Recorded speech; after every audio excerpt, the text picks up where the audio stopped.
ទឹកអើយទឹកគឺជីវិតជាប្រាជ្ញាញាណតដូនតា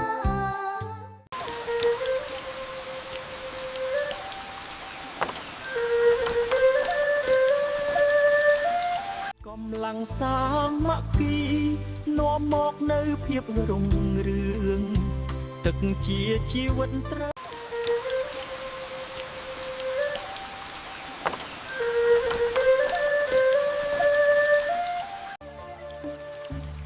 ទឹកជាជីវិតព្រៃឈើជាម្លប់ដូនតាផ្ដាំទុកកូនទឹកជាអាយុជីវិតព្រៃឈើជាសរសៃឈាមនៃភូមិយើងការរួបរวมគ្នារបស់យើងនាថ្ងៃនេះនឹងនាំមកនូវវិបុលភាពសម្រាប់អ្នកជំនាន់ក្រោយទឹកធ្លាក់មកលើដីបញ្ចេញនូវភាពស្រស់ស្រាយដល់អ្វីៗទាំងអស់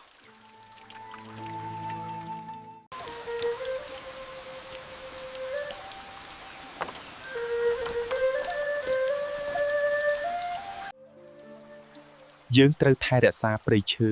និងទឹកដែលជាកេរដំណែលដូនតារបស់យើងកាលពីព្រេងនាយ